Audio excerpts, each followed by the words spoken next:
Ya estamos de regreso en esta tarde de martes en nuestro programa Hola Chile y queremos saber su opinión respecto a este anuncio que las clases presenciales estarían comenzando el 1 de marzo. Participe en nuestra encuesta.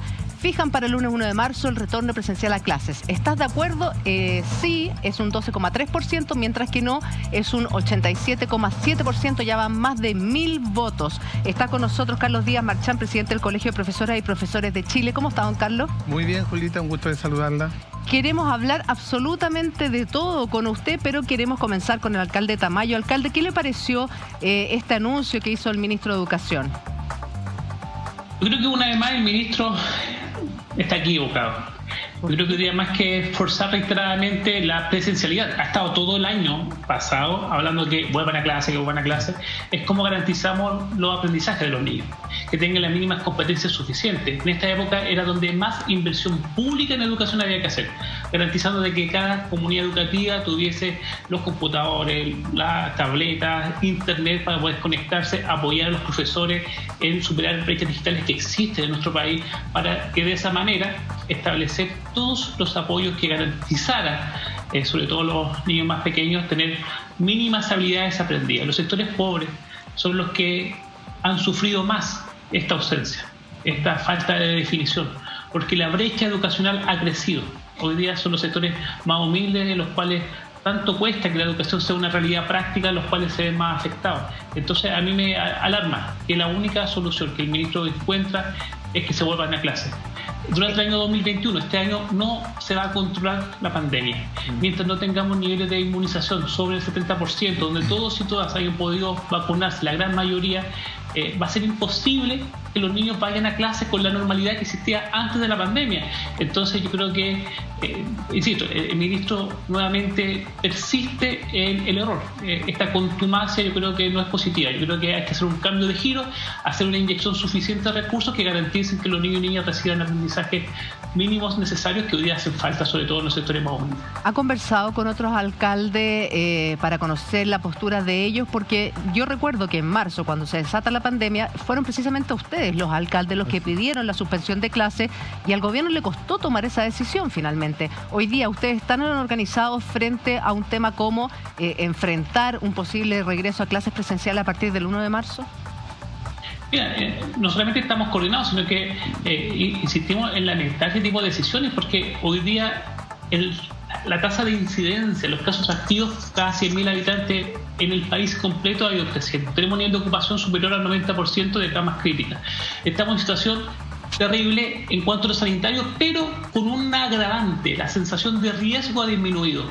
De alguna forma misteriosa la comunidad piensa que no era tan grave, que igual vamos a salir de esta, que de alguna forma, entonces la gente está pidiendo permiso para irse de vacaciones. Realmente se ha flexibilizado a tal nivel esta fase de plan paso a paso que los resguardos han disminuido, y lamentablemente esto afecta, insisto, a la gente más pobre. Donde se muere la gente es en los sectores populares.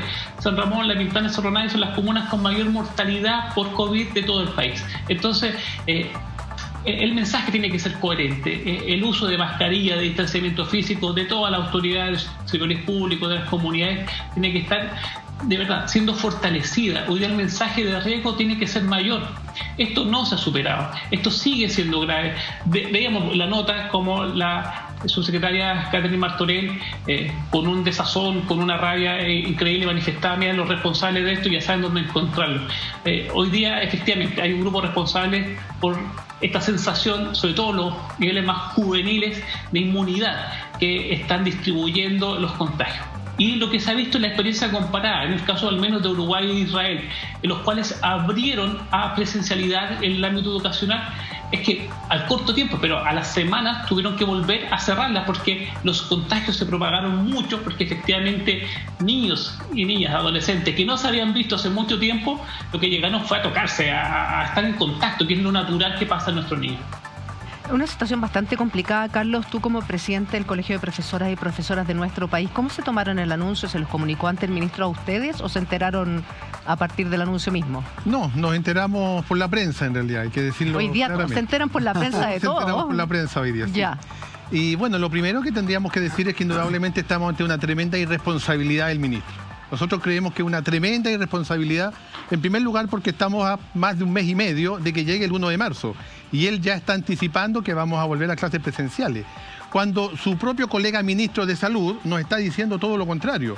Nos está diciendo que es probable que la cantidad de infectados que tengamos seguramente lleguen a sobre 9.000 entre enero y febrero, y por tanto creemos que hoy día es del todo irresponsable señalar con tanta claridad como lo ha dicho él y con tanta imposición como lo ha dicho, de que el 1 de marzo se vuelve a clases presenciales. Nosotros, por supuesto, que no lo compartimos. Nosotros creemos que una vez más el ministro insiste en la misma estrategia que ha tenido durante todo el año 2020, absolutamente fracasada, hay que decirlo también, absolutamente fracasada, porque menos del 10% de escuelas volvieron a clases presenciales como él lo ha venido planteando desde abril pasado, y eso indudablemente que marca una claridad respecto de que está totalmente equivocado. Carlos, usted me dice que no lo comparten como colegio de profesores y profesoras, pero ¿ustedes saben en qué se basa esta decisión del Ministerio de anunciar con fecha el retorno a clases presenciales o también desconocen? Bueno, no, la realidad nos señala que el ministro desde el 27 de abril pasado, el 27 de abril él había señalado que era el día que volvíamos a clases presenciales. Claro. Posteriormente, en mayo, creo que también es importante recordar, el presidente de la República en cadena nacional informa al país que en mayo volvemos a clases presenciales. Y así nos llevamos el año completo. Y todos conocemos la historia como estábamos en mayo, en junio, en julio.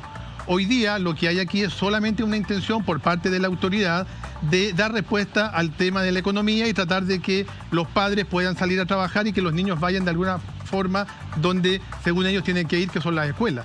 Pero aquí lo central ha sido, Julita, lamentablemente, que nos encontramos con que no se ha escuchado a las comunidades escolares. El ministro ha escuchado, y se ha escuchado solo él, y ha escuchado a sus amigos. Ha tomado las decisiones en forma absolutamente unilateral y las sigue tomando de esa forma. Y por tanto estamos seguros que va a seguir fracasando mientras no se conforme una mesa de trabajo en la cual obviamente podamos estar todos y todas representadas. Gonzalo, ¿qué te parece esta decisión del ministro de que no... Lo adelantamos antes del programa, al principio, al comienzo, sí. Lo conversábamos, pero yo no sabía que el Colegio de Profesores y Profesores no estaban contabilizados en esta decisión. Me imagino que son voz importantes en el retorno a clases presenciales. El alcalde de Cerro Navia, y ustedes lo han planteado muy claramente, por un lado, no necesariamente se han generado planes y recursos para que se pueda dar esta vuelta a clase que va a ser híbrida, con algunos niños en la casa, con algunos van a tener que buscar maneras de arreglar la infraestructura. Hay una serie de cosas que se tienen que hacer, asegurar que los profesores, que el personal esté seguro, y claramente igual van a haber algunos niños que van a tener que tener acceso a internet, a computador, como lo decía, recién lo decía el alcalde, claramente no está. Yo iba a preguntarle al alcalde si es que hay planes o recursos que se han inyectado en los últimos meses para prepararse para marzo, y también te iba a preguntar a ti si es que han habido conversaciones acerca de, en estos 2 últimos meses, desde que terminaron los colegios en diciembre, claro, hasta ahora, para lo que viene, que es, lo dijimos al principio, 6 semanas para que los profes entren el 23 de febrero, ¿no? Claro. Y el 1 de marzo para que entren los alumnos, ¿no? Pero vamos por parte. Alcalde, vaya usted con la respuesta a Gonzalo y después vamos con Carlos. ¿Cómo está esa interacción con el gobierno central al respecto? Mira, en el caso particular de Cerro Navia, junto con Loprado y Pudahuel, los colegios son administrados directamente por el Ministerio de Educación a través del servicio local. Efectivamente, no ha existido una transferencia de elementos informáticos a los niños y niñas para garantizar su aprendizaje. Entonces, es preocupante que el anuncio. Yo entiendo la preocupación del ministro. Me imagino que todo ministro de Educación de cualquier país le interesa que los niños y niñas vayan al colegio, es lógico, que estén en un espacio protegido, seguro, con todas las condiciones. Pero eso hoy día nuestro país no puede garantizarlo, no lo puede garantizar. Entonces busquemos formas creativas, formas innovadoras, porque a mí me preocupan sobre todo las bases preescolares, los niños más pequeños, los que van al jardín infantil, los que hoy día es clave en su desarrollo tener habilidades lógico-espaciales, habilidades matemáticas, conceptuales, en los más pequeñitos, que les permita tener ese desarrollo que va a estar postergado. Termino con esto, Julieta, contarte que nosotros acabamos de terminar la entrega de 27.000 cuentos, cómics, libros, a todos y cada uno de los niños y niñas de Cerro Navia hasta los 14 años. Lo hicimos el año pasado, lo volvimos a hacer este año. ¿Por qué? Porque queremos que los papás motiven en la lectura, que motiven a frente a un libro y que los niños puedan viajar con su mente a donde quieran. Yo creo que es clave intervenir los grupos de niños más pequeños, pero siento que el Ministerio de Educación, por persistir en una tesis, ha abandonado otros caminos que son necesarios y urgentes. Gonzalo, tú le hiciste una pregunta a Carlos.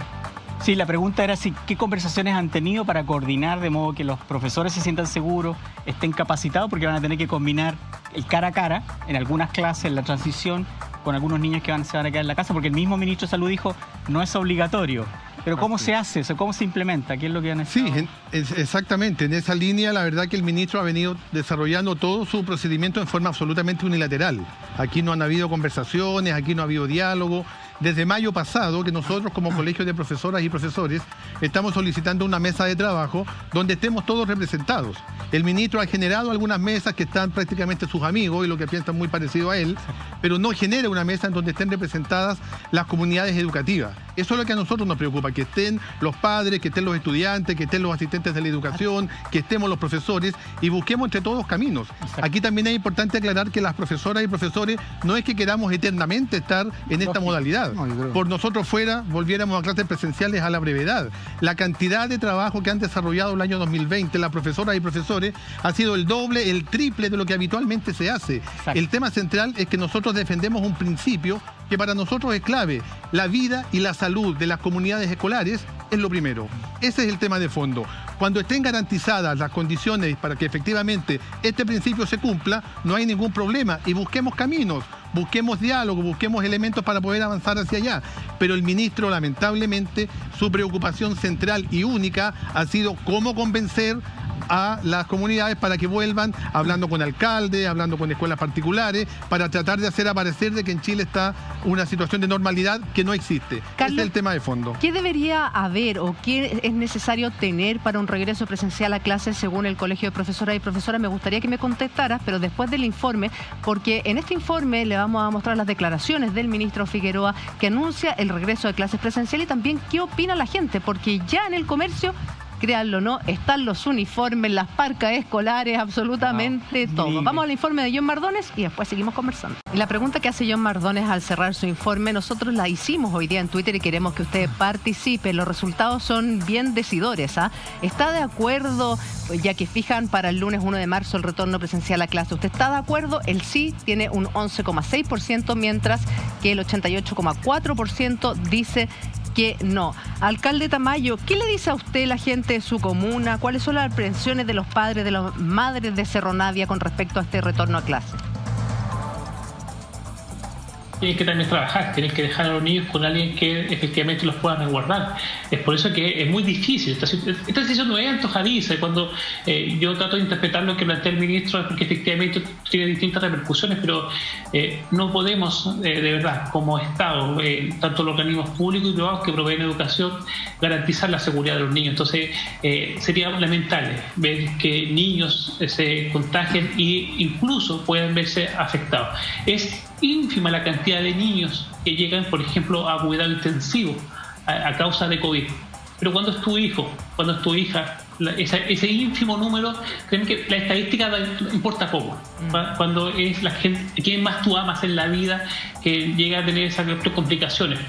Por las ganas que tú tenías o tu propia familia de que un niño se incorporase presencialmente a clases, créeme que eso no se puede comparar. Entonces yo creo que efectivamente se requiere lograr establecer mínimas garantías y por más amonio cuaternario que tienen los colegios, por más ventanitas prácticas que establezcan, no se puede limitar la conducta propia de los niños, que es el contacto físico. Eso es natural, es propio de ellos. Entonces claramente yo creo que el llamado que hacemos desde el ámbito municipal a los papás que no lleven a su niño a clase mientras no se logre garantizar mínimos estándares de seguridad para sus hijos.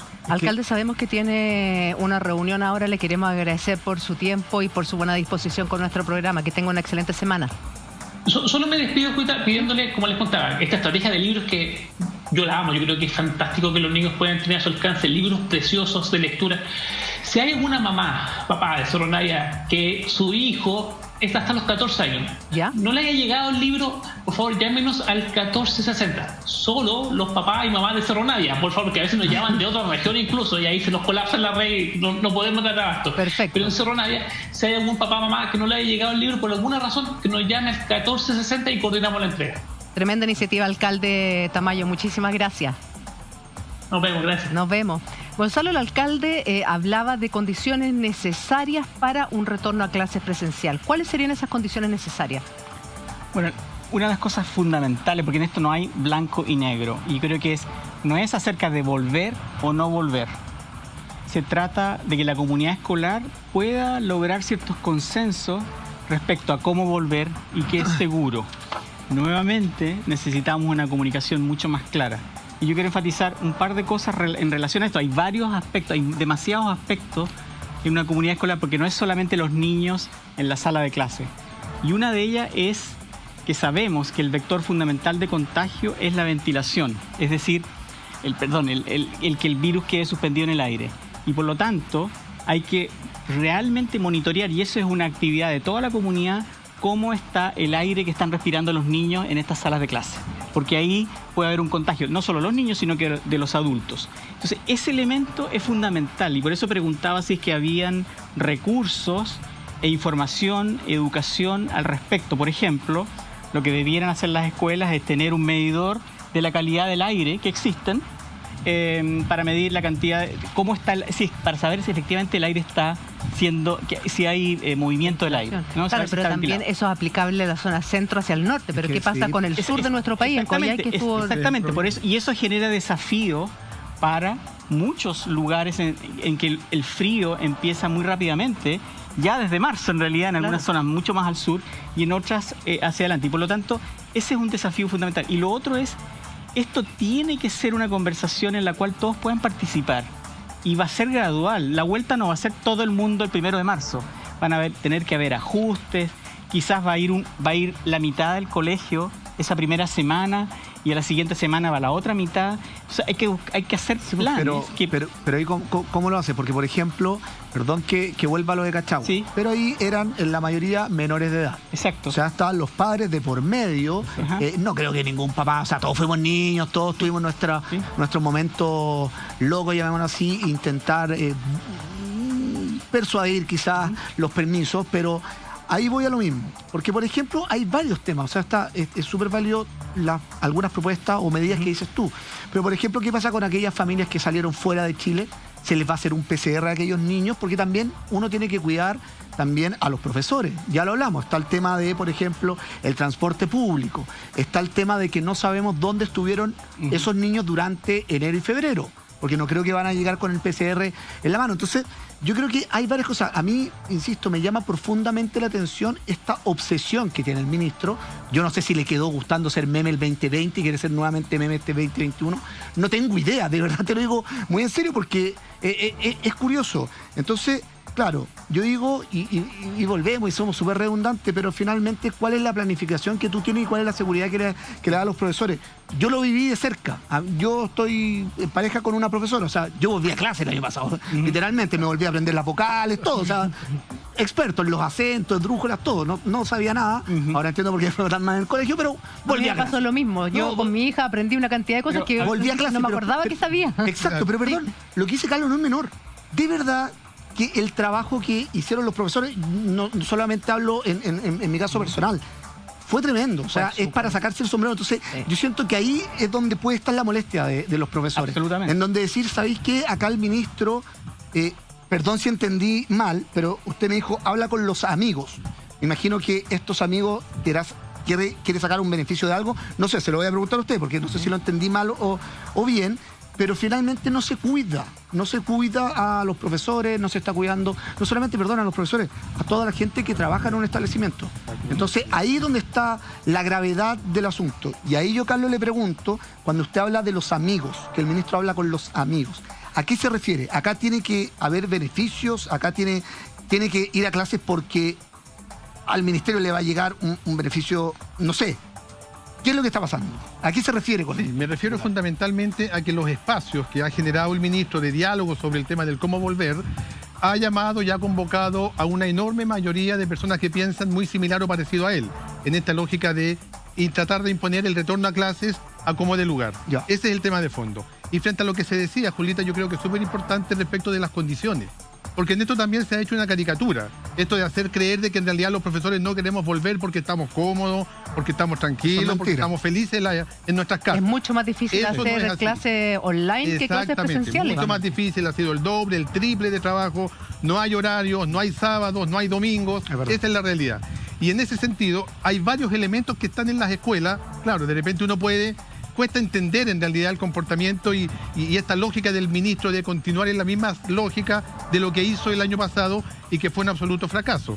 Pero, por ejemplo, hay varios estudios que señalan que el tema de los baños es un elemento clave y central respecto del vector para que también se produzca el contagio. Y sin embargo, respecto de los baños, hasta aquí nosotros no hemos tenido jamás una información de cuál sería el elemento que plantea. Y muy importante, porque el ministro en la nota señala varias cosas que van a estar en los colegios. En los colegios públicos, Julita, no hay ni cloro para los baños. O sea, que tengan jabón, que tengan esto, que tengan... En la práctica sabemos que eso no es así. ¿Y qué hemos dicho nosotros como elemental y fundamental? 3 cuestiones que nos parecen clave para poder hablar efectivamente de que podamos avanzar en la idea de volver a clases presenciales. Primero, pandemia controlada. No lo que hay hoy día. Pandemia controlada. No que se termine la pandemia. No que estemos todos vacunados, como también por allí el ministro en algún momento pensó o lo dijo, que nosotros teníamos que estar todos, que queríamos que estuviéramos todos vacunados. Sería como prioridad. Pandemia controlada significa tener 20 contagios por millón. Hoy día tenemos sobre 100 contagios por millón. Por tanto, hoy día la pandemia no está controlada. Segundo, un plan claro de transporte para que los niños y jóvenes y los profesores y los asistentes asistan a los lugares, ¿cierto?, de enseñanza de este país. O sea, o el ministro pretende de un día para otro que 4 millones de estudiantes colapsen aún más el metro y todo lo que ello significa. Eso nos parece crucial. Y lo tercero, que también es muy importante y quienes estamos en las escuelas sabemos muy bien que las condiciones no están hoy día, tiene que ver con las condiciones de seguridad y de infraestructura que garanticen en los espacios escolares de que efectivamente aquí no van a haber mayores contagios, no van a haber muertes y no vamos a tener comunidades educativas, ¿cierto?, totalmente afectadas por el contagio. Lamentablemente ninguno de esos 3 elementos que hemos planteado y que se ha dicho públicamente por parte del Colegio de Profesoras y Profesores, el ministro ha dado respuesta y sigue él insistiendo, cuando incluso, no olvidemos, un tema muy importante, incluso el presupuesto nacional de educación no incorporó nuevos recursos para enfrentar el COVID. Entonces uno se pregunta legítimamente, ¿y de dónde van a salir esos recursos para dotar y poner en las escuelas todo lo que hoy día el ministro está transmitiendo, cuando los mismos alcaldes están diciendo también de que ellos tampoco tienen recursos? Entonces es un tema más que delicado y por eso que insistimos en la necesidad de poder efectivamente hacer un diálogo verdadero, una mesa de trabajo verdadera, que signifique que estén las comunidades. ¿Y ustedes han intentado hablar con el ministro Figueroa? No, si reuniones con él hay, a mí me corresponde, como asumimos recién, seguramente la próxima semana vamos a conversar con él, la reunión protocolar, vamos a plantear este tema y lamentablemente aquí hay un diálogo de sordos, es decir, hay una idea, lo decía recién, cuesta entender al ministro por qué funciona. Me imagino que no cambia la reunión el ministro, porque si está tan obsesivo con decir el 1 de marzo... Esperemos que no. Que la reunión está a la hora... Nosotros vamos a insistir en la idea de que aquí tiene que haber una mesa de trabajo, tiene que haber efectivamente condiciones que estén garantizadas por todos, porque reiteramos, aquí está en peligro la vida y la salud de las comunidades escolares y eso no lo podemos permitir. O sea, sobre todo hoy día escuchaba a la presidenta del Colegio Médico, Isquia Siches, que decía que... al planificar este 2021 tenía que ser de forma muy parecida a lo que fue el año pasado, porque es poco probable que se logre la inoculación necesaria que en el fondo te dan supuestamente las vacunas. Entonces, frente a ese escenario, no debería ya estar dándose, más que diciendo volvemos a clases presenciales, la opción también, porque nuestra encuesta es aplastante. O sea, hay mucha gente que no está de acuerdo con que, sobre todo conociendo las cifras de esta semana, se regrese a clases el 1 de marzo. ¿No debería estarse trabajando en un plan presencial virtual, en algún tipo de combinación, Gonzalo? O sea, quiero seguir en lo que tú estás planteando, estas coordinaciones que no solo tienen que ser a nivel nacional, no solo basta un comité asesor en que está un representante de la UNICEF, un representante de la UNESCO, algunos académicos. Se requiere que los distintos territorios también puedan coordinar la información, porque cada lugar, cada localidad es distinta. No se puede simplemente decir, vamos todos en 1 de marzo volver a las escuelas de la misma manera a lo largo del país. Además, la pandemia se comporta de distintas maneras en las regiones, en la ciudad. Entonces, se necesitan esas coordinaciones. Ahí están los DAM, los Departamentos de Educación y Administración de las municipalidades, que se tienen que coordinar con la Seremi, con los departamentos de salud, etc. Entonces, falta ese vamos para generar esa participación. Pero claramente el ministro funciona un poco como funcionan otros estamentos de la autoridad, creyendo que un decreto o creyendo que simplemente anunciar algo va a generar confianza. Ya vemos las personas en esta encuesta, y estoy seguro que si hacemos una encuesta incluso más grande, probablemente las personas, no es que las personas no quieran que sus niños vayan a la escuela, esto no se trata de eso. No es que los profesores no quieran volver a la escuela, los profesores lo que quieren es volver a la escuela y tener un tiempo normal, porque además la relación entre las personas no solo es con los niños, también los profesores trabajan en conjunto. Conozco una realidad de una región en particular en donde los profesores tenían que llevar las guías, imprimirlas en la escuela, después distribuirlas con su propio transporte. Es decir, se necesita articular cosas que son distintas en cada lugar. Y lo otro es, ¿cuáles son los protocolos en caso que haya un brote? En las escuelas, en muchas escuelas privadas que volvieron a escuelas, se produjeron brotes y hubieron distintas reacciones, distintas maneras de manejarlo. Y eso es en escuelas que tienen baños que funcionan, porque hay que reconocer que la mayoría de las escuelas públicas en Chile no tienen baños que funcionan, gotea, no hay agua, se tapan los baños, no hay, lo que tú decías, no se pueden necesariamente limpiar. En lugares donde hace frío hay una ventanita y no necesariamente va a correr el viento y no hay la manera de recircularlo porque no tienen aire acondicionado ni calefacción central. Perdón, Gonzalo. Reconozcamos lo que vivimos. Vamos a lo básico. Nosotros que somos adultos y que entendemos, de repente nos encontramos con un ser querido que no vemos hace tiempo y da esa gana de abrazar y que de repente eso es educar, eso es la parte de la comunicación. Pero ¿cómo vas a controlar también a los niños en un recreo donde efectivamente no se ven hace cuánto, quería jugar a la pelota, quería hacer esto? ¿Cómo puedes controlar? Es como un poco lo que decía el alcalde de La Serena. Tú quieres que vengan, perfecto, todos lo entendemos de esa manera. Pero ¿está el personal para poder controlar todo esto? Están las condiciones dadas. Las condiciones, eso es lo que hay un apoyo. Yo creo que lo importante es que, por ejemplo, en la reunión que tengan, lo voy a poner acá como tema, ojalá, si el ministro nos está escuchando, que esté el ministro de Educación y que esté el ministro de Salud. Porque yo creo que Carlos dice algo muy relevante. Yo no sé si están estas dos visiones tan alineadas. Entonces, ahí donde yo creo que está el problema. Yo no conozco personalmente al ministro París, pero sí siento que ha hecho un buen manejo de esto y creo que no está o no estaría muy de acuerdo con lo que está hablando el ministro de Educación. Y ahí está lo que tú hablabas al comienzo, Gonzalo, que acá todos disparan para cualquier lado. Como que totalmente contradictorio, tienes toda la razón, es totalmente contradictorio lo que dice un ministro, y hay que volver, que está imponiendo a 45, 50 días de la fecha, ya está imponiendo un reinicio de clases presenciales. Y otro ministro que dice todo lo contrario, hay que cuidarse, no salgan, esto va a ir en peor, en febrero va a ser aún peor. Y en esas condiciones uno dice, estos ministros no se encuentran nunca, no conversan, no se ponen de acuerdo. Están en cuarentena, parece. Bueno, hay un reportaje. En cuarentena y sin internet. Un reportaje que decía que algunos ganan, otros pierden. Así decían, que hay algunos que ganan, otros pierden. Es como que si fuera una competencia entre los ministros, no sé. Pero finalmente estamos hablando de la vida de personas. No estamos hablando de la popularidad, de subir en una encuesta, estamos hablando de la vida de los chilenos. O sea, hoy día murieron 20 personas. 20 familias están llorando un ser querido. Vamos acercándonos a los 20.000 si es que ya no los pasamos. Correcto, nuestra preocupación tiene que ver también con que efectivamente por allí se ha dicho y se ha tratado de señalar de que a los niños no les va a pasar nada, lo cual es mentira. Aquí hay estudios, cito uno de la Universidad Católica de Valparaíso, 51 niños o menores de edad, menores de 18 años, muertos por COVID, ya 51. Pero más allá de eso, los niños viven con ancianos, viven con sus abuelos. Cuidado con sus abuelos. Entonces, ese es el tema. Queremos que el niño lleve después el virus a la familia. ¿Y quién responde después de ellos? Además, también dentro de la población de profesores hay muchos que son de riesgo. Además, muchísimos. O sea, muchísimos que son de riesgo y que van a tener que retomar sus funciones, pero necesitan tener la seguridad de que el ir a trabajar presencialmente no van a correr ningún tipo de peligro. Miren, les quiero proponer lo siguiente. Vamos a seguir revisando la encuesta del día de hoy. Queremos que usted participe en nuestra encuesta en Twitter. La pregunta es muy fácil, es muy simple. Queremos saber su opinión, si está de acuerdo o no con este inicio de clases el 1 de marzo, clases presenciales. Y además, mira, ahí vamos viendo cómo va avanzando. El sí se mantiene con un 11,4%, mientras que el no sube a un 88,6%. Ya van en 1.635 los votos.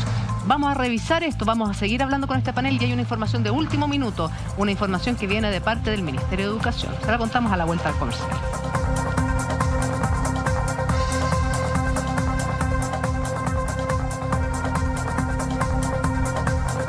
Zapallar aumentó sus casos a a propósito de esta fiesta clandestina en un 307%. Si alguien se muere, ya saben a quién irle a preguntar. Si alguien se muere, ya saben a quién irle a preguntar.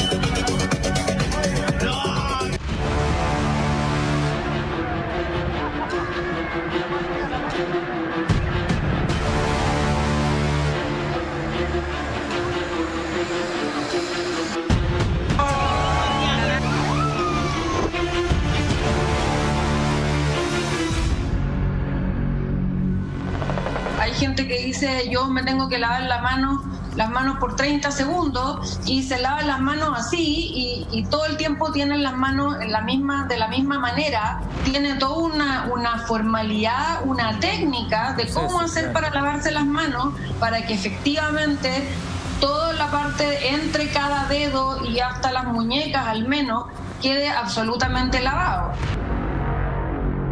5 de la tarde, 27 minutos, estamos de regreso haciendo este día martes Hola Chile. Estamos con el flamante nuevo presidente del Colegio de Profesoras y Profesores de nuestro país, analizando este regreso a clases del próximo 1 de marzo.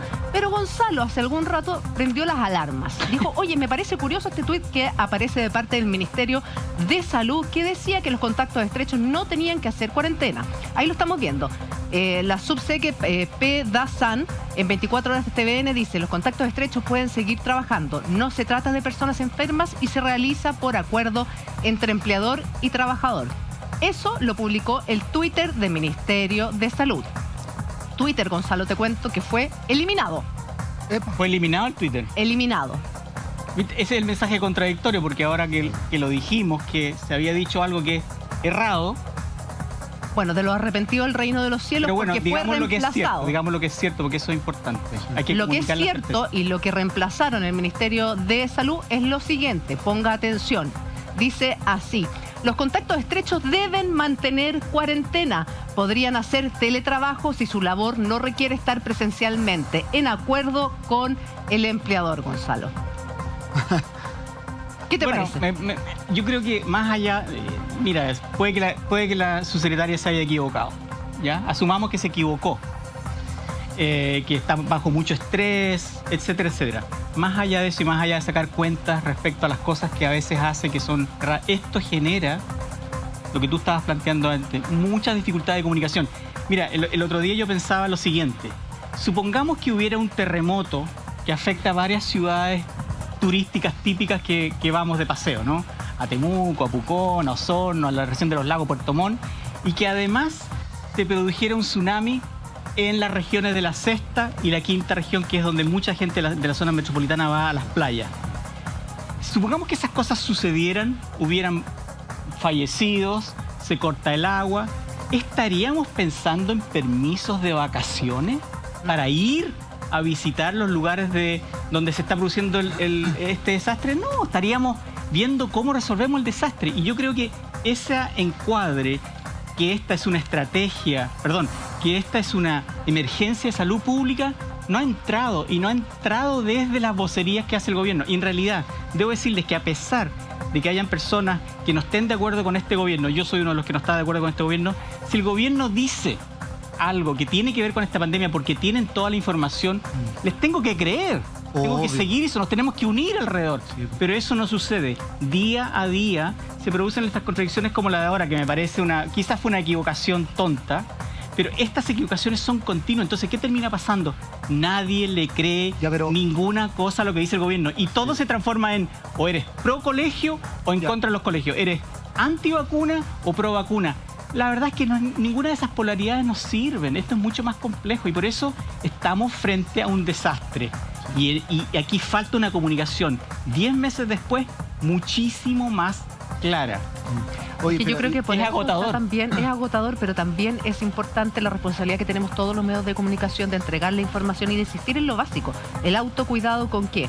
lavado de mano constante, alcohol gel si no puede lavarse las manos, el uso de mascarilla, distancia física, que es algo que hemos reiterado una y otra vez. Lamentablemente acá hay un error de comunicación y me gustaría, señor director, si me puede volver a poner el Twitter correcto para que no quepa duda. Si usted estuvo con una persona que es COVID-19 positivo, usted es un contacto estrecho y debe quedarse en cuarentena.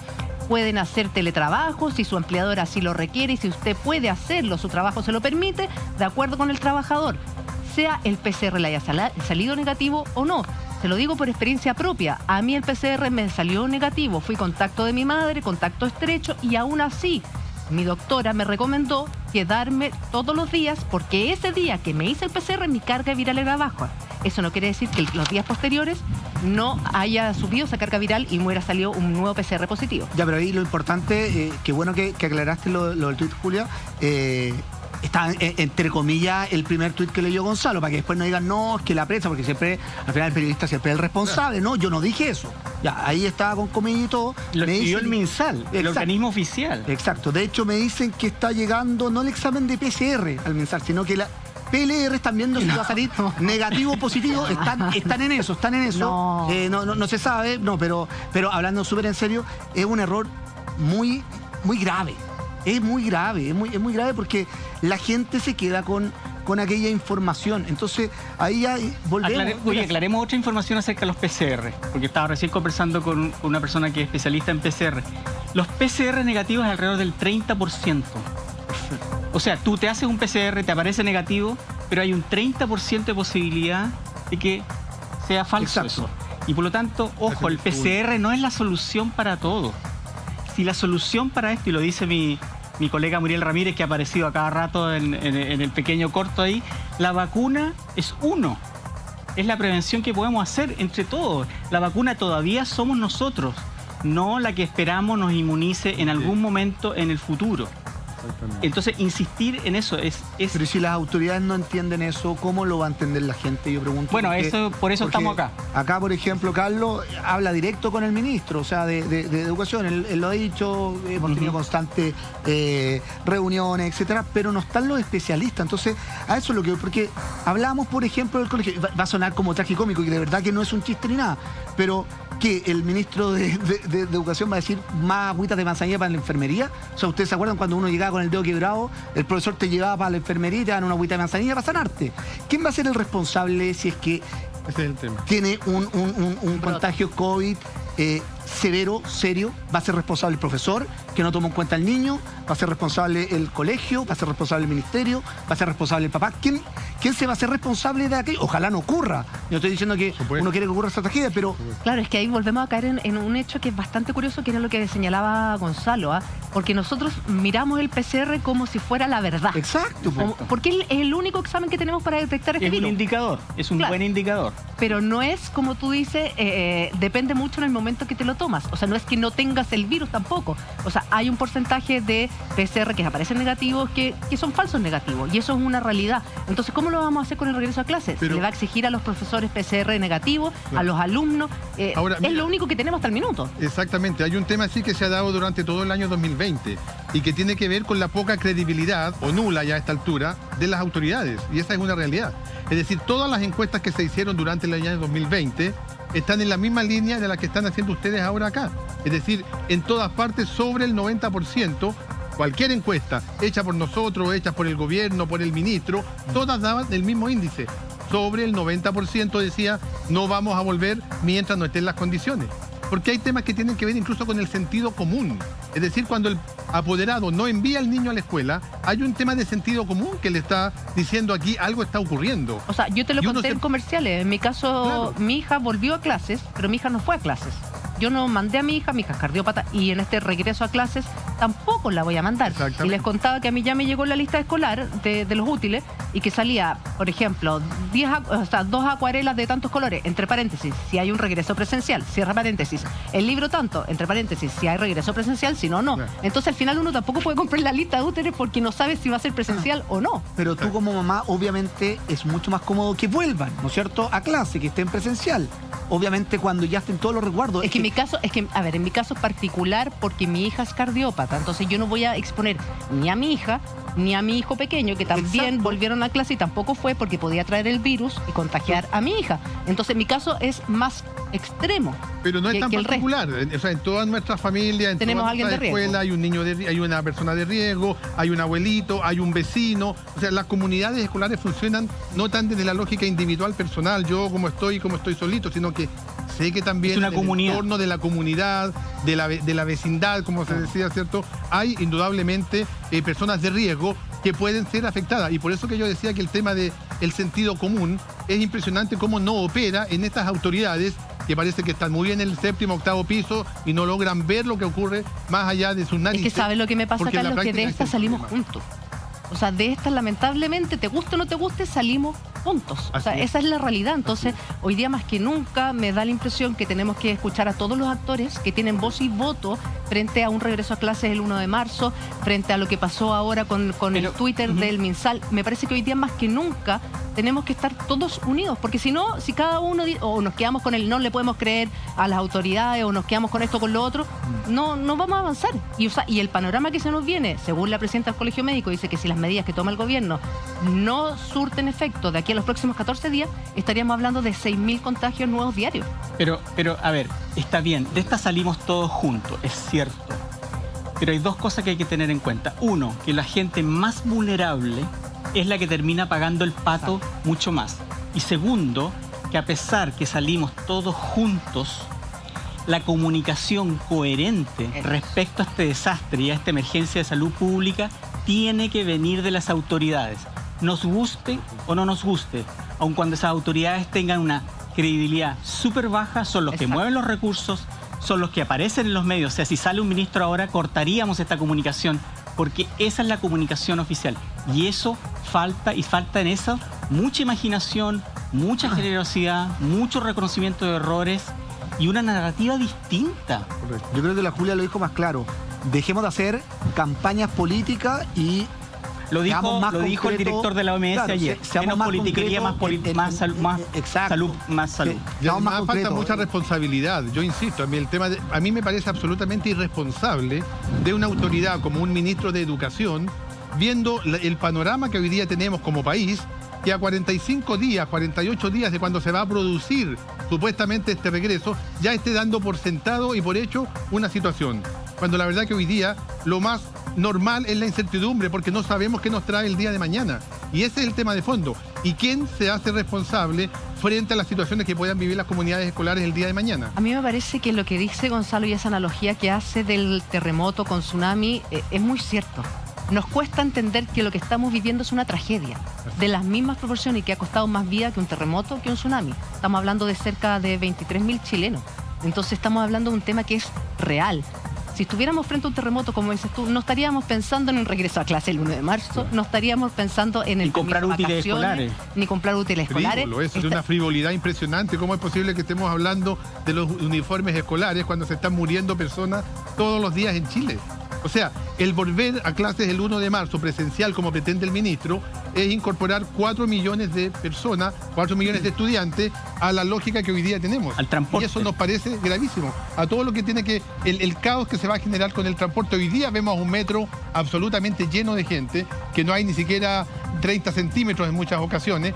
¿Qué va a ocurrir allí? Entonces, por eso que decimos que es absolutamente irresponsable por parte de la autoridad pretender hoy día decretar, y eso es lo que nosotros vamos a resistir, y lo digo con mucha claridad desde hoy día a los profesores, porque sabemos que también los estudiantes y también los padres y apoderados vamos a resistir la medida del ministro si es que obviamente no están las condiciones. Carlos, tú hablabas de sentido común. Bueno, parece que el sentido común es el más escaso de los sentidos, como dicen por ahí. Así es. Y de hecho es algo que hoy día lo denunció el Ceremi de la región de Valparaíso, Francisco Álvarez, quien habló respecto de la situación que ha tenido que soportar a partir de esta fiesta en Zapallar.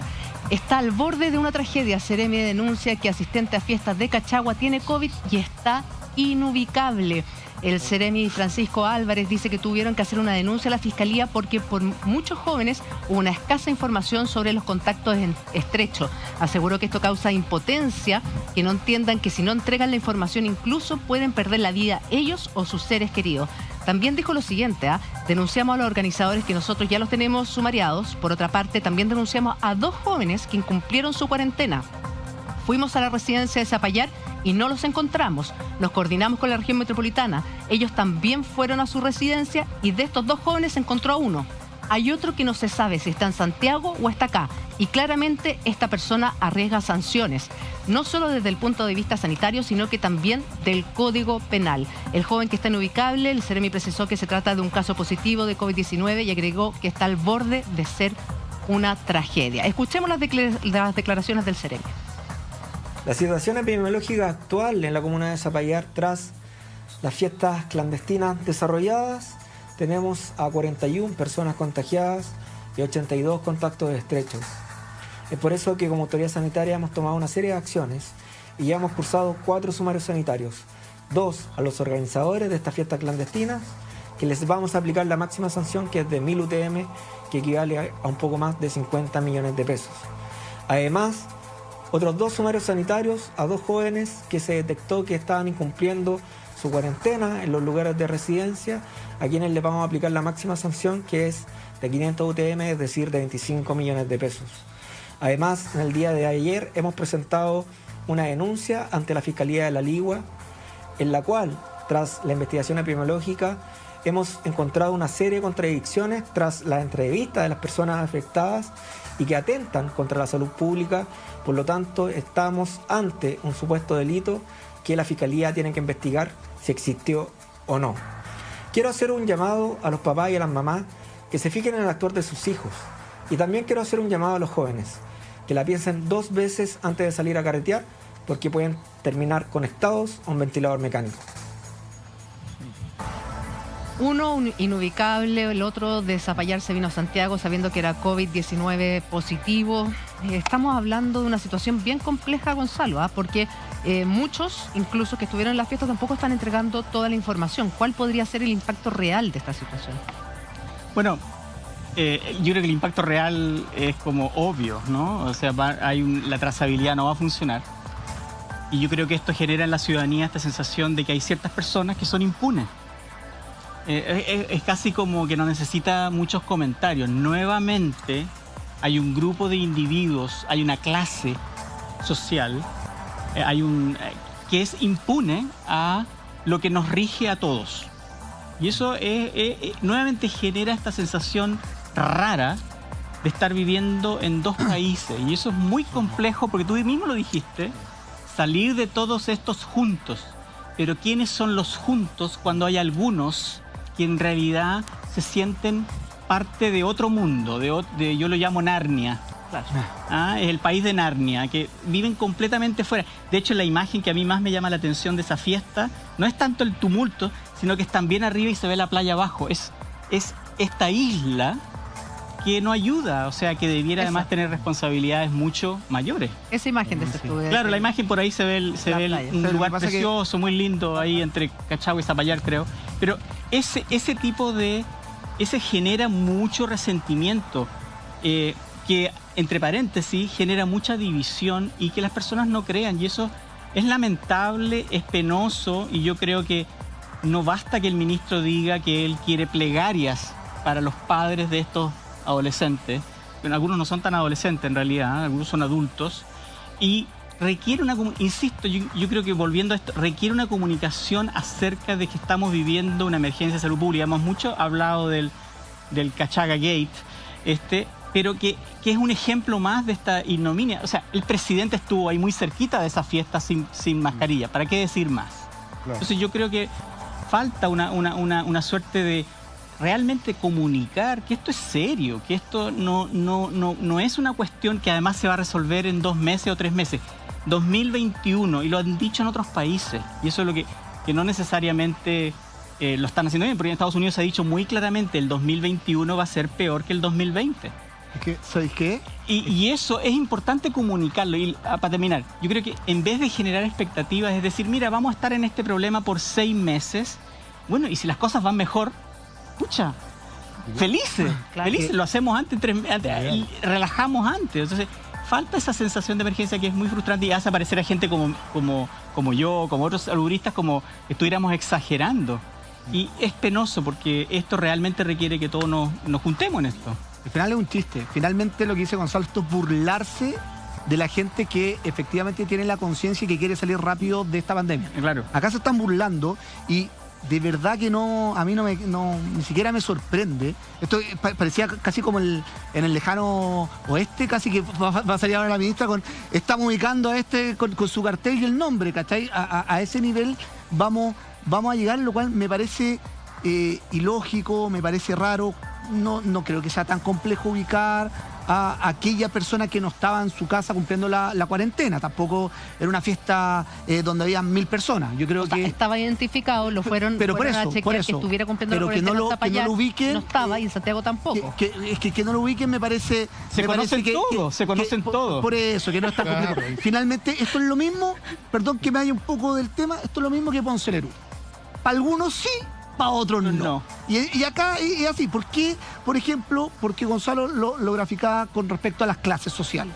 ¿Por qué cuando entran a otra fiesta clandestina de un barrio más bajo, se van todos detenidos? No, si la multa, ¿tú crees que le importa pagar 50 palos a esta gente? Le da lo mismo. Y más encima lo van a negociar. Oye, pero dejémoslo en tanto. Y hay un coscacho el cabro. Entonces, volvemos a todo lo que hemos hablado durante todo el programa, pues. Si ni los papás están colaborando, ¿qué van a colaborar cuando lleguen los niños a clase? Acá hay puntualmente una persona, un joven que es COVID positivo, que está desaparecido. Y que el Ceremi dice que está al borde de una tragedia porque no está en su domicilio en Zapallar, en donde debería cumplir la cuarentena. Tampoco está en su domicilio en Santiago y nadie sabe dónde está. Si está pululando por el país, si se fue al extranjero, si está contagiando. A lo mejor es contacto estrecho de los Piñera Morel. No sabemos, pero en este escenario, o sea, a mí me parece que la familia, los amigos, los cercanos, claro, si ya no entiendes que eres COVID-19 y que tienes que cumplir la cuarentena, en el fondo me parece que lo que querían hacer es apenas pillarlo y llevarlo a una residencia sanitaria. Pues. Y lo otro yo creo que hace muy difícil la fiscalización, porque las personas que están fiscalizando, reconozcamos que hay personas que están tratando de hacer su trabajo de fiscalizar lo que sucedió en las playas, se sienten totalmente sin poder para poder fiscalizar lo que hay que fiscalizar. Entonces es una cuestión, de repente ayer, no creo si fue ayer, con la subsecretaria Martorell, habló de este 300% y se enojó. Pero suena un poquito como teatro, no suena a lo que realmente sucede en la calle, en la playa. Pero que hay un tratamiento además absolutamente poco igualitario. Aquí no existe la misma lógica cuando se trata de una clase social a cuando se trata de otra. Y ese es el tema de fondo y la gente lo ve. Y perdón, es no entender, porque tuvimos hace un par de meses, tuvimos un estallido social. Y el estallido social, ¿por qué vino? Por estas desigualdades que habían, ¿por qué algunos sí, otros no? Porque hay dos tipos de justicia, exacto, porque hay dos tipos de todo. Acá estamos en la misma. Entonces, creo, no me acuerdo si fue ayer, antes de ayer, fiscalizadores en la playa diciendo ponte la mascarilla y atacaban a los fiscalizadores. Sí. Porque hay un descontento de rabia, porque dice, ¿por qué para nosotros sí y para los de allá no? Entonces, eso es lo mal que se ha hecho durante toda esta pandemia. Ponen ejemplos, no lo hacen. Gonzalo recalcaba que todos lo vimos, el tema de Sebastián Piñera, del presidente, Piñera, sin la mascarilla, el propio alcalde sin la mascarilla. Entonces, al final, esta cuestión es... yo no sé si estamos perdido el gobierno o la dirigencia de Colo-Colo, pero estamos, pero es que de verdad, yo no sé qué está peor, porque es impresionante. Sí, pero además el tema de la solución a los problemas, retornando al tema de, por ejemplo, el retorno a clases, claramente uno puede escuchar y entender que hay personas que tienen, por un tema económico, salir a trabajar y dicen no hay alternativa, porque no ha habido de parte de la autoridad una solución a la problemática que ha significado esta pandemia. Pero es que además... Ese es el tema de fondo, los problemas centrales, en definitiva, lo han pagado la gente con sus propios recursos. El 10% eran sus recursos. El seguro de cesantía. Son sus recursos. Entonces, en esa lógica, se ve de que aquí no hay una autoridad, no hay un gobierno que efectivamente resuelva y enfrente el problema como corresponde. Pero es que además estamos hablando de un joven que se encuentra inubicable, COVID-19 positivo, y gastamos recursos por parte del Ceremi Valparaíso. Primero, en ir a buscarlo a su casa a Zapallar para asegurarse de que esté cumpliendo la cuarentena. Oh, sorpresa, no está. ¿Qué hace? Se contacta con los funcionarios de Seremía de Santiago, de la región metropolitana, que mandan a funcionarios, se gastan recursos de la Seremía región metropolitana para ir a buscar a este angelito de Dios a su casa para saber si está cumpliendo acá en Santiago. Oh, sorpresa, tampoco está. Entonces, ¿cómo lo encontramos? ¿Poniendo una foto con el nombre, dando a conocer públicamente quién es? Es que, ¿cómo va a ser tan difícil encontrar un familiar? Yo sabía lo que haría, lo buscaría y uno de los dos papás preso. No, porque si es mayor de edad. O bueno, si yo estoy especulando de que es menor de edad. Si es menor de edad, uno de los dos papás preso, la multa de verdad a esta gente no le importa, de verdad va a ser un chiste.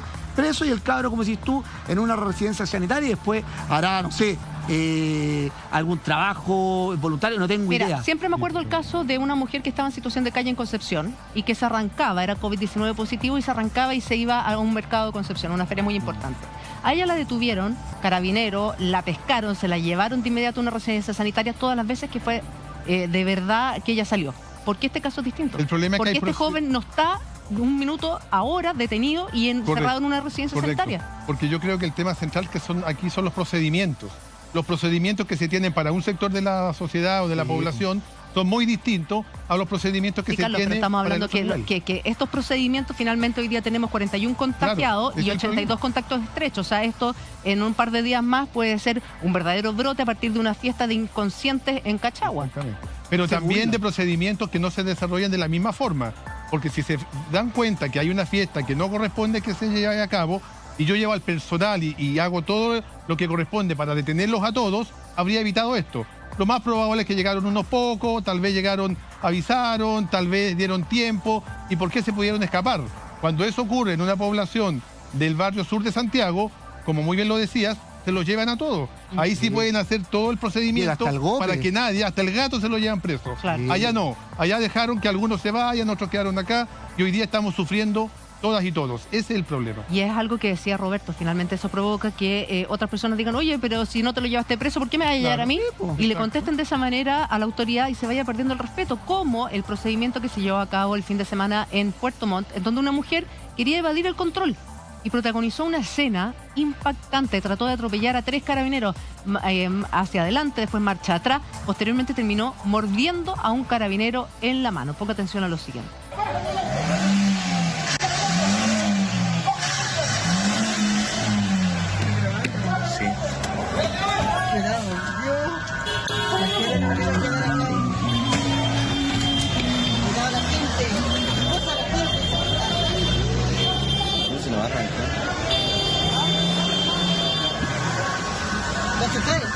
No, no va a chocar. ¡Cuidado, cuidado! Ponte delante, ¿eh?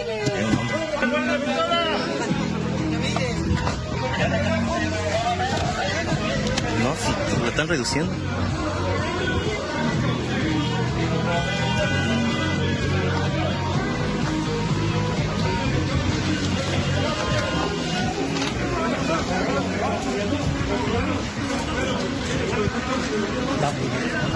No, si el loco se pasó de Dios.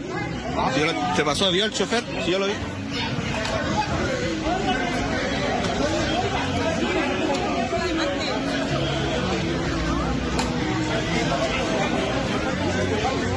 Es una mujer.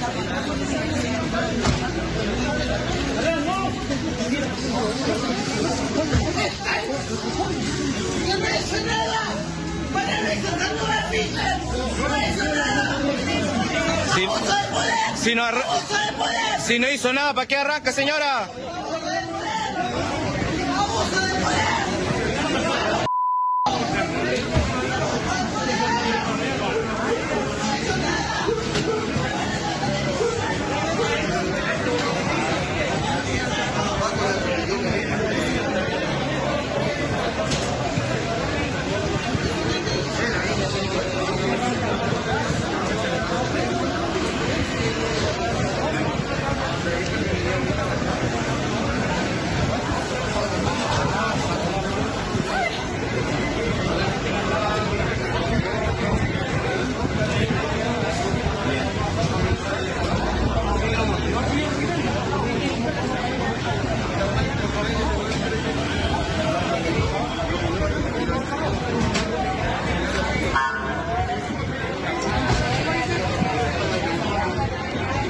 abuso de poder, yo no he hecho nada, mordió a un carabinero, intentó atropellar a otros, una situación bastante compleja, pero antes de analizar quiero saludar a una compañera de canal, panelista de Pauta Libre, nuestra querida Paula Molina. ¿Cómo estás? Muy bien, muchísimas gracias por la invitación. ¿Cómo están todos aquí? Bien, gracias por volver a encontrarnos. Igualmente, siempre es un agrado estar contigo, querida Paula. Muchas gracias. Estábamos viendo lo que sucedió en Puerto Montt con este procedimiento de carabineros que intentó controlar a esta mujer. La verdad es que el intentar controlar es decirlo de alguna manera, porque, o sea, casi los atropella, posteriormente la sacan del automóvil sin mascarilla, muerde a un carabinero en la mano, totalmente descontrolada, grita que es un abuso de poder, que no había hecho nada. ¿Se ha perdido absolutamente el respeto a las autoridades? Es una excelente pregunta y es una desafiante pregunta para participar en el panel, pero lo que yo creo es, sin tener más antecedentes respecto a exactamente qué es lo que ocurría, a mí me da la impresión de que hay dos cosas que es importante ver como sociedad. Y la primera tiene que ver respecto a nuestra salud mental, al apoyo que podemos contar o que tenemos disponible para personas que eventualmente van a reaccionar mal frente a situaciones de estrés, que parece que es lo que vemos, ¿no es cierto? Es una situación un poco extrema. A nadie le gusta que necesariamente que lo controlen, no nos gusta vernos inmersos en situaciones conflictivas, pero algunos van a poder mantener ese control y otras personas van a estallar. Yo creo que hay poco apoyo en Chile en general a esos apoyos, poco apoyo en salud mental, poco apoyo de atención para contenernos en situaciones difíciles, contar con ayuda especializada si es que eso se necesita. Eso como por un lado. Y no digo que sea el caso, pero es a partir de lo que uno observa, ¿no es cierto? Hay una reacción que se desborda. Y luego creo que en términos de sociedad, lo que tenemos que recordar es que necesitamos no solo respetar a la autoridad, pero antes que eso quizás, o más importante, sentirnos todos parte de la misma sociedad. Sentir que para todos las reglas son más o menos las mismas, que todos estamos unidos en los mismos deberes y en los mismos derechos. Y eso yo creo que se nos ha ido resquebrejando un poquitito. Esa idea de que estamos todos juntos, de que aquí, por ejemplo, en esta tarima estamos todos juntos y de alguna manera lo que yo haga repercute sobre ustedes y lo que ustedes hagan repercute sobre mí. Yo creo que esa idea de que no somos más fuertes que el más fuerte eslabón de la cadena, que somos todos partes de una misma situación, es lo que yo creo que también nos está faltando. Yo creo que ahí estamos más al debe. Antes de mostrarle este video estábamos hablando precisamente de lo que sucede con esta persona que está inubicable, COVID-19 positivo, que participó en estas fiestas de Zapallar. No está en Zapallar, no está en Santiago, la autoridad sanitaria no sabe dónde está. Entonces, claro, frente a eso, el poco respeto que hay frente a cumplir y acatar las reglas. O sea, ya te mandaste la embarrada, fuiste a una fiesta cuando no tenías que ir, ya eres COVID positivo, ya hay un brote y más encima no respetar la cuarentena y estar inubicable. Vemos a esta mujer que no quiere bajarse el automóvil, intenta atropellar a carabineros, muerde a otro carabinero. Entonces, claro, está la parte psicológica, pero también la parte de sentir que no todos somos tratados con la misma vara, Gonzalo. Y es contradictorio con algo que hemos estado conversando acerca de que estamos todos en esto. Y que tenemos que salir. Bueno, por eso no hemos salido, pues. Pero bueno, el juntos no incluye a todos, ¿no? Es una cuestión muy, muy, muy, muy compleja. A mí, yo creo que también aparte, yo creo que hay esta crisis, que es una crisis larga, es un desastre lento que llevamos más de 10 meses en ello, revela algunos de nuestros déficits como sociedad, y eso se ha agudizado en la medida que se ha ido desarrollando este desastre, porque es un desastre. Lo que pasa es que el ejemplo viene de la casa. O sea, por ejemplo, yo puedo quizás reflejar lo que hacían mis padres, de acuerdo a la educación. Ejemplo, si a mí me decían, esto está mal, y él me lo ejemplificaba de la manera, no solamente con la palabra, sino que con el acto, uno decía, efectivamente está mal. Pero acá sabemos que muchas cosas están mal, pero los dueños de casa lo hacen mal, y dicen, si el dueño de casa me dice no hacer esto, pero no lo practica, ¿por qué yo no lo puedo practicar? No es que yo esté de acuerdo y estoy incentivando que vayan a morder a carabineros, por favor, no lo estoy diciendo, pero lamentablemente los ejemplos no están siendo respetados tampoco, ni claros, ni respetados, y la gente dice, bueno, pues, si él no respeta, ¿por qué yo tengo que respetar? Es una situación bastante compleja. Hablamos con Marcelo Maldonado, el fiscal en jefe de Puerto Montt, respecto a esta polémica detención. De 2021, por disposición de Fiscalía de Puerto Montt, fue controlada la detención de una mujer a quien se le imputaban diversas acciones acometidas en contra del personal de Carabineros. Los antecedentes dan cuenta de un control policial que se produjo por el ingreso a una zona de calle que está destinada desde hace cerca de un mes al tránsito exclusivo de peatones, y por ello el personal de Carabineros intervino para cursar las respectivas infracciones. Y es en ese contexto que esta persona arremeten con el vehículo en contra del personal policial, haciendo maniobras que pusieron en riesgo la vida de Carabineros y de las personas que circulaban por el lugar. En primer lugar, porque manejaba sin un adecuado control, además en reversa, no obstante las indicaciones que en ese momento personal de Carabineros le estaba realizando. A ello también debemos sumar el hecho de que cuando es intentada detener por el personal de Carabineros, a uno de los funcionarios le entierra un cuchillo que ella mantenía y a otro funcionario también lo muerde. Esta acción en su conjunto dan a entender que se infiere del actuar de la imputada una intención de ocasionar muerte hacia el personal policial. Por ello es que iniciamos una acción formalizando los cargos en su contra por un delito de homicidio tentado. Ahí estaba el fiscal y jefe de Puerto Montt. No sabíamos el antecedente, efectivamente, que había intentado enterrarle un cuchillo a un personal de Carabineros, al otro sí lo había mordido, y después se baja del auto y dice: no he hecho nada, abuso de poder. ¿De qué estamos hablando? Quien tiene más antecedentes es nuestro querido Cristian Mora, de 33 segundos. Cristian, ¿cómo estás? Sí, hola Julita, ¿cómo estás? Muy buenas tardes a todos ahí en el panel.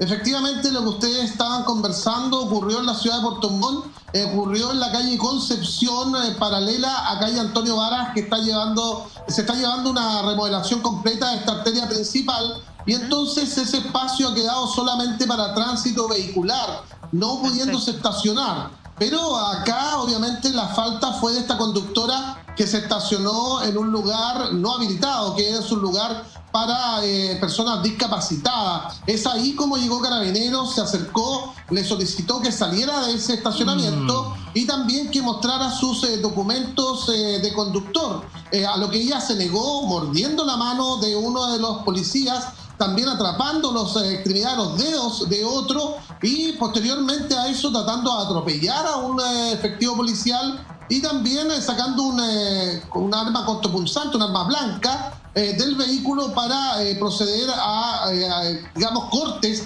contra un policía que estaban efectuando este control policial. O sea, una reacción fuera de todo norma, de todo control. O sea, estamos hablando que a ella la fueron a fiscalizar por parte de Carabineros porque estaba estacionada en un estacionamiento para discapacitados. Ella no es discapacitada, Carabineros le pide sus documentos y ahí se gatilla todo esto. Así es, todo esto es gatillado por este control policial, obviamente en ese sector, y porque ocupaba un estacionamiento no habilitado, no tenía la documentación para ocupar dicho estacionamiento, y es entonces reacciona de esta manera. Y también contarle otro dato: ella, su carrera de escape, porque en el fondo lo que ella en un momento determinado solo quería escapar, y entonces hacia Costanera, pero es detenida por otro vehículo que la antecedía, y Carabineros solicitó que ese vehículo no se moviera para cortar obviamente esta loca carrera. Ella trata de retroceder, como se ve en este video, y posteriormente ahí donde trata de atropellar a un efectivo policial. Posteriormente a eso trata de cortar a un efectivo policial.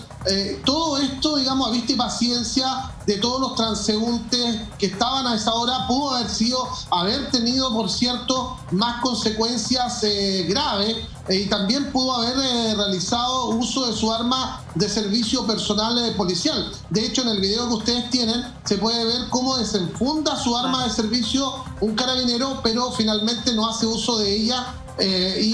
Obviamente la logran reducir, pero ya había causado un revuelo muy grande en esta arteria céntrica de la ciudad. Ahora, en el control de detención y la formalización por homicidio, como decía el fiscal, ¿esta mujer quedó con alguna medida cautelar? Sí, la medida cautelar que le dejaron a ella fue arresto domiciliario total. Lo que sí hay que mencionar es que se había solicitado su prisión preventiva, el tribunal no acogió esta solicitud de la Fiscalía y lo explica el fiscal Maldonado. Sin embargo, obviamente, igualmente se iba a apelar a esta posibilidad. Otro dato importante, más temprano, hoy día, se comunicó con nosotros una expareja de ella, quien dice que está con un tratamiento por bipolaridad y que había mezclado fármacos, al parecer, al momento de todo este altercado con el personal de Carabineros.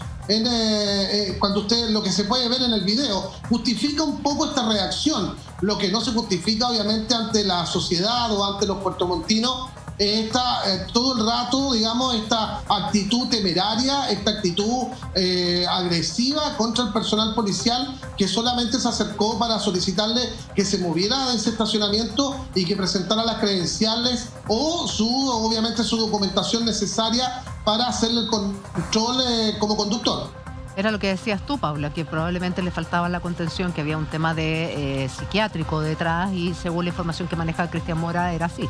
O sea, da la impresión, claro, de una persona que reacciona de manera extremadamente complicada y que además genera una serie de actos que solo van haciendo más difícil su propia situación. Yo sé que cuando uno observa estas imágenes, generalmente tiene esta sensación de qué nos pasa, ¿no? A dónde vamos a llegar. Esos son los comentarios que uno como que a los que reacciona inmediatamente, pero yo también quisiera puntualizar que son situaciones extremas, ¿no es cierto? Esto no es algo que nos esté pasando todos los días. Aquí hay un caso muy específico con, además, toda una serie de situaciones, ¿no es cierto? O sea, desde el estacionamiento equivocado hasta el intento de huida y la calle peatonal y luego el retroceso. O sea, es una situación altamente excepcional y así ha sido interpretado o entendido también en Puerto Montt, que ha observado estos hechos con tanta preocupación como nos están describiendo desde allá, desde la misma ciudad, ¿no? Los ánimos están crispados. Los ánimos están crispados y hay cosas que generan esto que hace 2 horas atrás, cuando discutíamos esta contradicción en la subsecretaria, esto que apareció en el MinSal, hay mucho esto de la cosa de la vuelta a la escuela o no, genera mucha ambigüedad. Ya el virus en sí genera mucha ambigüedad, pero hay cosas que no se entienden. Por ejemplo, uno de los temas que no hemos conversado es por qué todavía hay toque de queda 10 meses después. ¿Cuál es el sentido del toque de queda? Cuando uno dice, ¿por qué hay toque de queda? Y la gente dice, bueno, ¿y para qué te preocupas si anda toda la gente igual en la calle manejando? Entonces, es esa contradicción continua que yo creo que no ayuda a apaciguar un poco los ánimos. Y de hecho hay hartos estudios ya que muestran que la salud mental de las personas se ve muy afectada. Nuevamente, tiene que ver con esta narrativa poco coherente que viene de la autoridad. Nos faltan metas claras, cercanas. También. Bueno, algo interesante pasó el otro día y yo aprecié eso porque por primera vez se habló, no entiendo muy bien por qué es la subsecretaria de Interior la que está a cargo de las medidas, pero bueno, dijo algo de las cuarentenas deben ser limitadas, 4 semanas. Deben ser efectivas, y utilizó otro adjetivo que algo que 10 meses atrás lo dijimos con el grupo que escribimos esta carta al presidente respecto a cómo deben ser las cuarentenas, deben ser preventivas, etc. Muy excelente, me pareció excelente que por lo menos 10 meses después reconozcan que las cuarentenas tienen que ser efectivas, limitadas, tienen que tener un plazo determinado, etc. Lo que faltó ahí es decir que además se requiere hacer un apoyo a las personas para que se puedan quedar en la casa y para que sean efectivas. No basta decretar cuarentena si al final, 10 meses después, va a ser muy difícil. Imagínate si decretaran una cuarentena efectiva en 2 semanas más en Santiago con 35 grados de calor. Imposible. O sea, es una cuestión que no hace ningún sentido. Insisto, más que tomar medidas restrictivas, lo que se necesita es una coherencia en la narrativa y algo que de alguna manera nos convenza a todos que, bien, vamos avanzando. Y lo he dicho varias veces, si la pandemia, si lo que sucede va en buena onda, por así decirlo, si vamos a la baja, eso va a tener créditos políticos buenos para el gobierno. Genial, qué bueno, que los disfruten. Pero esto que estamos haciendo ahora no lo hace. Y como decías tú antes, la única curva que va a la baja, lo dijiste tú, es la de la credibilidad. Exacto. Continúa la baja. Estas pequeñas cositas van mermando eso. Y eso no es bueno. No es bueno que el Estado, de modo que es percibido por esta señora, por ejemplo, se vea con poca credibilidad. El Estado es de todos. Así es. Porque además también yo creo importante señalar que hay mucha frustración. Hay mucha frustración, hay mucha preocupación de ver cómo ha pasado prácticamente un año y aquí no ha habido políticas que efectivamente vayan en resolver la problemática, sino que lamentablemente vemos que cada día esta se ahonda más. Y además, creo yo que es muy fuerte darse cuenta que aquí está un poco la lógica del sálvese quien pueda. Y cada uno haga lo que puede y vea cómo resuelve su problema. Y cómo te salvas. Y cómo te salvas. No hay una política clara, transparente, igualitaria, que llegue a todos en igualdad de condiciones. Hoy día eso no tenemos en Chile. Carlos, y hablando de cuarentena, quienes ingresan a cuarentena en tan solo 2 días más, a partir del jueves a las 5 de la mañana, son precisamente nuestros queridos amigos de Puerto Montt. ¿Cómo se están preparando para la cuarentena, Cristian? ¿Nos puedes mostrar dónde estás en Puerto Montt? Que nos cuentes, porque estamos viendo una vista maravillosa. Sí, Julita, estamos en la caleta Pichi Peyuco, pues justamente veníamos de una emergencia y por eso nos encontraron en este sector. Estamos un poco lejos de Puerto Montt, pero mostremos la imagen, Leonardo Donoso en la cámara. Ustedes pueden ver Puerto Montt, nosotros estamos ubicados, les insisto, acá en caleta Pichi Peyuco. Las personas en Puerto Montt, la verdad que es una cuarentena que se veía venir. Se veía venir porque se había dado bastantes libertades. Recordar que Puerto Montt estuvo casi 5 meses en cuarentena total. Y ahora se habla de un mes cuarentena que comenzará a regir a partir del jueves a las 5 de la mañana. Hay preocupación por parte especialmente del pequeño comercio, los gastronómicos, las pymes que prácticamente están quebradas. Y eso es lo más complicado hoy día en la ciudad de Puerto Montt. Hay preocupación también por parte de la comunidad, porque Puerto Montt es una de las comunas más contagiantes de Chile, con cerca de 1000 casos activos. Y la región de los lagos tiene más de 2500 casos activos, lo que también preocupa y lo que ya ha llevado a la autoridad sanitaria a tomar esta determinación de ingresar a Puerto Montt en cuarentena, no solo a Puerto Montt, sino que varias comunas de la provincia de Yanquihue, como son Puerto Varas y Calbuco. Una situación tremendamente complicada. Cristian, te agradecemos por tu reporte como siempre. Cristian Mora de 33 segundos y nos despedimos con esa maravillosa imagen de la caleta y un cariñoso abrazo a todos nuestros amigos de Puerto Montt. Vamos a que se pueda todavía, vamos con mucha energía. Gracias, Cristian, que tengas una buena semana. Muchas gracias, Julita. Saludos a todos ahí. Los despedimos con la hermosa imagen de la ciudad de Puerto Montt. Para desestresarnos un poco, mira qué linda la imagen. Precioso día te pasaste, Cristian Mora de 33 segundos. Gracias por esa maravillosa postal de las cercanías de Puerto Montt. Gracias también queremos darte a ti, Carlos, por haber estado esta tarde con nosotros. Esperamos que puedas tener esta reunión con el ministro Figueroa y que puedan tomarlo en cuenta en algo tan importante como es planear un regreso a clases presencial a partir del 1 de marzo. Sí, nosotros esperamos también que reine la racionalidad, que reine el sentido común por parte del ministerio y de que entiendan en realidad que aquí lamentablemente sí que va a seguir con la misma política que tuvo de irracionalidad y inconsulta respecto de las comunidades escolares como la tuvo el año 2020. El 2021 vamos a seguir en la misma línea. Nosotros no vamos a volver a clases presenciales mientras no estén las condiciones y para nosotros, lo reitero con mucha claridad, la vida y la salud de las comunidades escolares, de nuestros niños y jóvenes, de sus padres, de sus familiares, como también de los asistentes de la educación, es lo fundamental. Y de ahí no vamos a transar. Muchísimas gracias, vamos a estar muy atentos a esa reunión.